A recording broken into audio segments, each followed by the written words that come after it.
JD Lakshminarayana గారు అంటేనే అందరికీ గుర్తనమాట. వాసగిరి అంటే వివి లక్ష్మీనారాయణ అంటే ఎవరు కూడా కొంతమంది ఎవరు ఆయన అనే పరిస్థితి.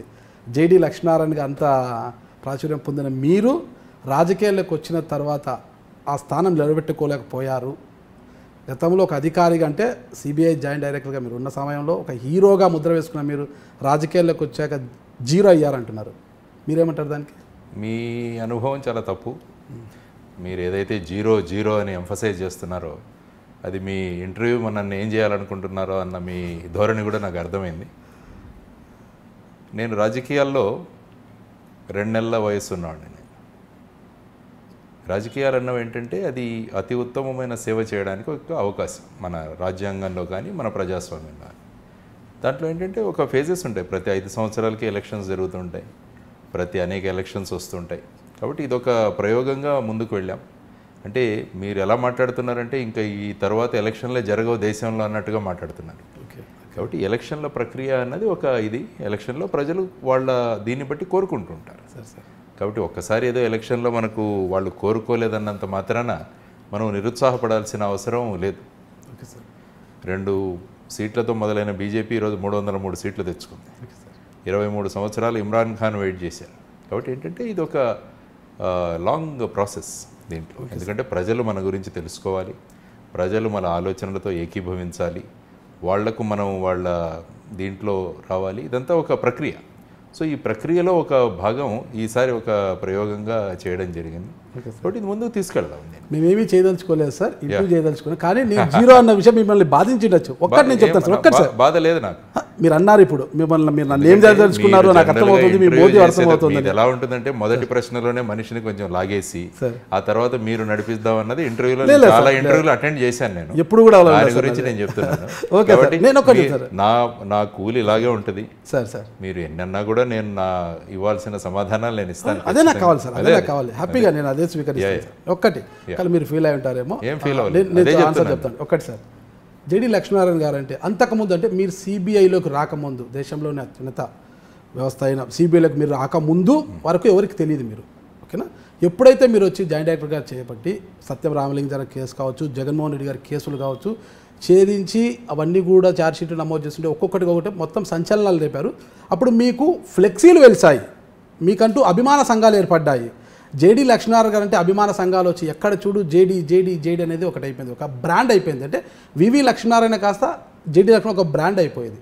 మీరు ఉద్యోగానికి రాజీనామా చేసి రాజకీయాల్లోకి వస్తున్నారు అన్నప్పుడు రాష్ట్ర ప్రజలంతా ఎంతో ఆశతో ఎదురు చూశారు. ఒక మంచి లీడర్ రాబోతున్నాడు, ఉద్యోగాన్ని రాజీనామా చేసి మా కోసం వస్తున్నాడు, అందరూ ఎదురు చూశారు.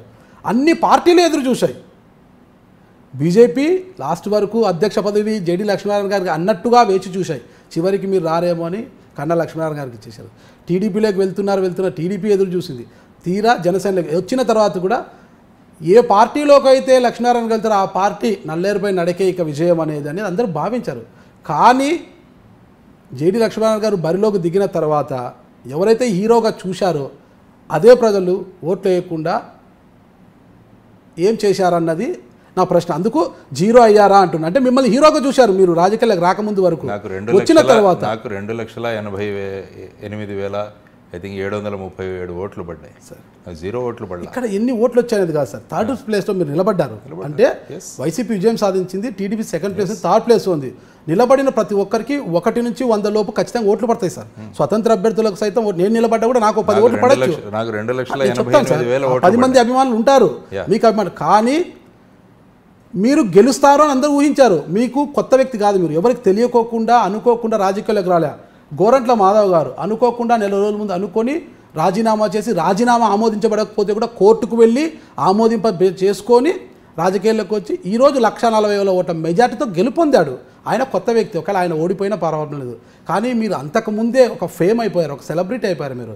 అలాంటి మీకు ఓటమి అనేది వచ్చింది కదా, దాన్ని ఎలా చూడొచ్చు? ఓటమి నేను అనుకోవట్లేదండి. మీరు ఓటమి అంటున్నారు కానీ నేను ఓటమి అనుకోవట్లేదు. మరి ఏమనుకుంటున్నారు? 2,88,000 మంది మన ఆలోచనలను ఏకీభవించారని నేను అనుకుంటున్నాను. ఇది తక్కువ నెంబర్ కాదు. ఇది 2,88,000 మంది మనం మాట్లాడిన మాటలకి, మనం చెప్పిన మేనిఫెస్టోకి, మనం తీసుకొస్తామన్న మార్పులకి వాళ్ళకి నచ్చాం. నచ్చి ఇంతమంది ఓట్లు వేశారు.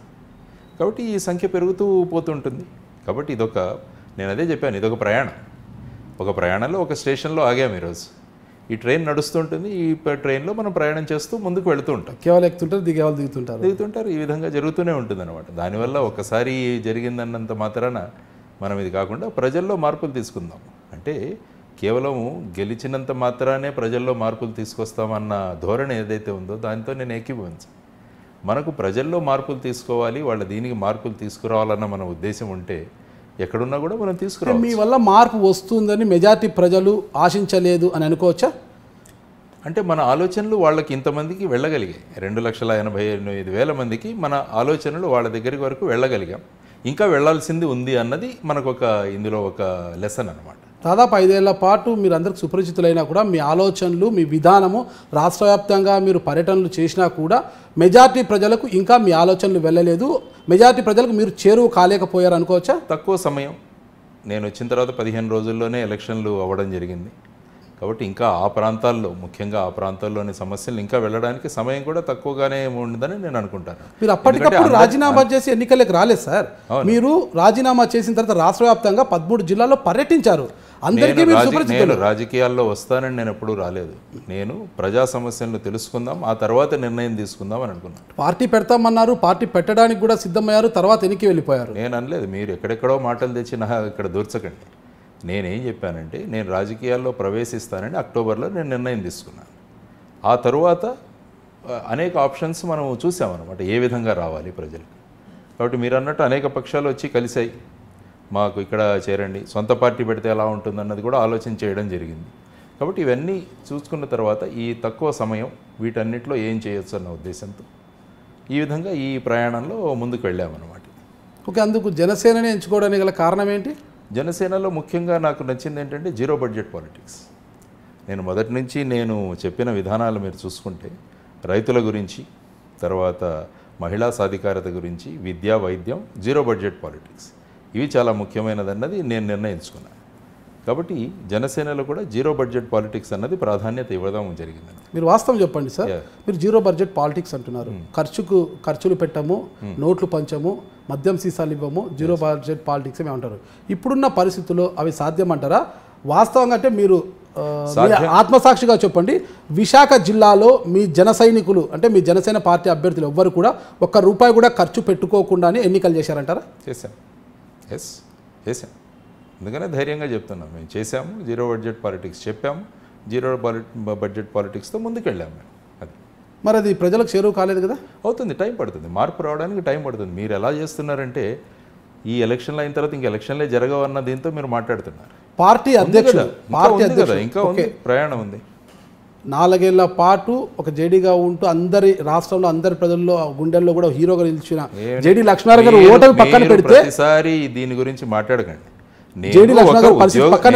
నేను ఒక ఉద్యోగ ధర్మాన్ని చేశాను, మీరు చేసిండొచ్చు, కానీ ప్రజలు ఆ విధంగా స్వీకరించారు. ఒక నటుడు ఉంటాడు, తన వృత్తి అది, నటన అనేది తన వృత్తి. ఆయన తనను హీరోగా ఊహించే వాళ్ళు, భావించే వాళ్ళు చాలామంది ఉంటారు, లక్షల్లో కోట్లలో ఉంటారంట.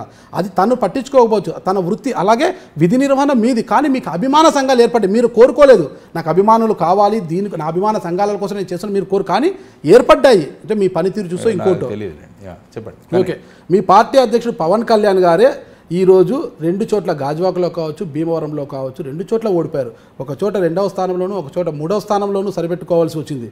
మరి మీ జీరో బడ్జెట్ పాలిటిక్స్ ప్రజల వద్దకు వెళ్ళాలి. మహాత్మా గాంధీ గారు కూడా ఉప్పు సత్యాగ్రహం చేసినప్పుడు 72 మంది వచ్చారు ఆయనతో పాటు, మొదలయ్యారు. మరి ఆ రోజు ఆయన ఫెయిల్ అయ్యారా? మీలాంటి మీరుండింటే ఆ రోజు ఆయన ఫెయిల్ అనేవారు. జనసేనలో అది ముగిసేసరికి 6 లక్షల మంది ఆయనతో వచ్చారు. అంటే ప్రజలు అర్థం చేసుకోవడానికి సమయం పడుతుందన్నమాట. కాబట్టి ఇది ప్రయాణం మొదటి మెట్టు. ఇది జనసేన మొదటిసారిగా ఈ ఎలక్షన్లో నిలబడి ప్రయాణం సాగిస్తుంది. మరి అదే జనసేన నుంచి బరిలోకి దిగిన రాపాక వరప్రసాద్ గారు లాస్ట్ నిమిషంలో వచ్చి టికెట్ తీసుకున్నా ఆయన గెలిచారు. మరి మీకెంతో పేరున్న మీరు కావచ్చు, సెలబ్రిటీ పవన్ కళ్యాణ్ గారు లక్షలు కాదు కోట్ల మంది అభిమానులు ఉన్నారు, ఆయన కూడా గెలవలేకపోయారు, 2 నియోజకవర్గంలో గెలవలేకపోయారు. ఇప్పుడు రాపాక గారికి ఉన్న అభిమానము, రాపాక గారికి ఉన్న ప్రజల్లో ఉన్న ఆదరణ మీకు లేదంటారా? అలాగేం కాదు, అక్కడ ఆ ప్రాంతం ఆ నియోజకవర్గం ప్రజలు ఆయనకు ఓట్లేశారు. అది ఆ ప్రాంతంలో ఉన్న ప్రజలు ఆయన పరిచయాలు ఇవన్నీ ఉండొచ్చు, దాని గురించి వాళ్ళు ఆయన మీద ఉన్న అండర్స్టాండింగ్ వీటి మీద వేశారు, ఆయన గెలిచారు. ఇది మా ప్రయాణం మొదలైంది అంతే. వ్యక్తి యొక్క వ్యక్తిత్వాన్ని బట్టి ప్రజలు ఓట్లేస్తారా, పార్టీకి ఉన్న ఆదరణ బట్టి పార్టీ యొక్క రకరకాలు ఉంటాయి. అది ప్రజల యొక్క ఇది. ఇప్పుడు ఫర్ ఎగ్జాంపుల్ మీరు చూసుకుంటే కర్ణాటకలో బీజేపీకి బ్రహ్మాండంగా లోక్సభలో ఎన్నికలు వేశారు, స్థానిక సంస్థల ఎన్నికలు తీసుకునేసరికి వేయలేదు. అంటే ప్రజలు కూడా రకరకాలుగా ఆలోచిస్తుంటారు. కేంద్ర ప్రభుత్వానికి ఎలా పంపించాలి, రాష్ట్రంలో ఎలా ఉండాలి కాబట్టి ఓటర్ల మనస్సును వాళ్ళు రకరకాల వాళ్ళ ఆలోచనలు బట్టి వాళ్ళు వేస్తుంటారు. కాబట్టి ఇవన్నీ మనం నేర్చుకుంటున్నాం. మనం ఒక విద్యార్థుల్లాగా ఈ ప్రహసనంలో మనం ఒక క్లాసులు అటెండ్ అవుతున్నాం, మనం ఒక నేర్చుకుని ఈ ప్రయాణాన్ని ముందుకు తీసుకెళ్దామన్నది మా అభిప్రాయం. అంటే రాజోలులో రాపాక గారు వ్యక్తిగత ఇమేజ్తోనే గెలిచారంటారు. ఆయన గెలిచారండి. ఆయన దానికి ఆయన అనాలిసిస్ అవి చేస్తారు ఖచ్చితంగా. అంటే ప్రజలు కోరుకున్నారు ఆయన అక్కడ, కాబట్టి ప్రజలు ఆయనకు కోరుకున్నారు, ఆయన వచ్చారు. మిగతా దాంట్లో మేము ఏదో వెనకబడ్డాము అన్నది ఇదేం కాదు, కానీ ఇంకా దీంట్లో ముందుకు వెళ్ళాలి, ఇంకా ప్రజల మనసుల్లోకి ఇంకా వెళ్ళాలి, తీసుకువెళ్ళాలి. ఇదొక కొత్త విషయం నేర్చుకున్నాం అనమాట. మనం ఎన్నికల ఫలితాలు తెలుస్తాయి, మా బలం ఎంతో అని పదే అన్నారు. మీరు కావచ్చు, మీ పార్టీ జన సైనికులు చాలామంది అన్నారు. దాదాపు 99 స్థానాలు వస్తాయి మాకు కూడా అని కూడా ప్రకటించారు. ఒక్కసారిగా ఒక్క స్థానంతోనే సరిపెట్టుకోవడంతో మీకు ఎలా అనిపించింది? ఏం లేదండి, ఇది ప్రజల యొక్క అభిప్రాయాలు ఎలా ఉంటుందని ఒక కొత్త విషయాలు నేర్చుకున్నాం. ఇంకా మనం ఏం చేయాలి అన్నది కూడా మనం కొత్తగా ఒక ప్రజల్లో ఇంకా వెళ్ళాలంటే ఏ విధమైన ఆలోచనలతో వెళ్ళాలి, ఏ విధంగా గ్రౌండ్ లెవెల్లో మనం పనిచేయాలన్నది కొత్త ఇన్పుట్స్ మనకు వచ్చాయన్నమాట. ఎన్నికల గోదాలో దిగక ముందుకి, ఎన్నికల గోదాలో దిగి ఓడిన తర్వాతకి ఎలాంటి మార్పు ఉందంటారు? ఎవరిలో? మీలో కూడా ఏం మార్పు లేదు. నేను మాకు ఇంకా ప్రజల గురించి, ఇంకా వాళ్ళ సమస్యల గురించి చేయాలని ఇంకా మా నిశ్చయం ఇంకా దృఢమైందనమాట. ఓకే. జేడీ లక్ష్మీనారాయణ గారు, అంటే వివి లక్ష్మీనారాయణ గారు అంటాం లేండి, వివి లక్ష్మీనారాయణ గారు రాష్ట్ర వ్యాప్తంగా పర్యటనలు చేశారు. తనకు వ్యవసాయ శాఖ మంత్రి కావాలని, రైతుల సమస్యలు విన్న ఆయన వ్యవసాయ శాఖ మంత్రి కావాలనే ఒక తలంపును కూడా ఆయన వెలిబుచ్చారనేది కూడా వినపడ్డాము. మీ అండర్స్టాండింగ్ తప్పు. నేనేమన్నానంటే, నేను ఒక సర్వసాధారణ కార్యకర్తగా ఉన్నా, ఒక వ్యవసాయ మంత్రి అయినా కూడా రైతుల సమస్యలను ఖచ్చితంగా ముందుకు తీసుకువెళ్ళే ధోరణి మనలో ఉంటుందని చెప్పేసి రైతుల సమస్యల గురించి మాట్లాడుతూ ఒక ఇది చెప్పారనమాట. ఓకే. అలాంటి ఆలోచన ఉన్నప్పుడు మీరు రాష్ట్రంలో, అంటే ఒక ఎమ్మెల్యేగా ఉండి ఒక అధికారంలోకి వస్తే, మీ జనసేన అధికారంలోకి వచ్చి ఉంటే రాష్ట్రంలో ఉంటే మంత్రి అవుతారు, ఎమ్మెల్యే అయితే మంత్రి అవుతారు, వ్యవసాయ శాఖ మంత్రి ఇంకోటి కావచ్చు, ఏదైనా కూడా మీరు రాష్ట్ర ప్రజలకు మేలు చేసే అవకాశం ఉంటుంది. అయితే ఇది కాకుండా ఎందుకు పార్లమెంట్కి వెళ్ళాలనుకున్నారు?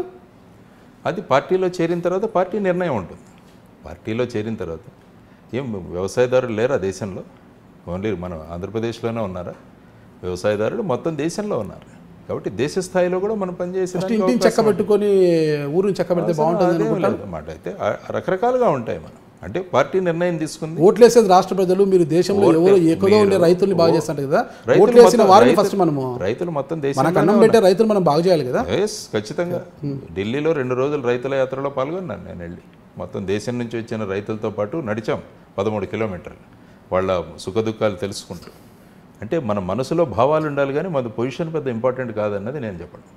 పార్టీలో చేరాను, పార్టీ నిర్ణయించింది లోక్సభలో కంటెస్ట్ చేయాలని. ఒక పార్టీలో ఉన్న డిసిప్లిన్ సోల్జర్గా మనం నిర్ణయాలు తీసుకుని ముందుకు వెళ్ళాలన్నమాట. ఎక్కడున్నా కూడా, అక్కడున్నా ఇక్కడున్నా ఎక్కడా లేకపోయినా కూడా ప్రజా సమస్యలను, ముఖ్యంగా రైతుల సమస్యలను ముందుకు తీసుకెళ్లాలన్నది మన ఆకాంక్ష.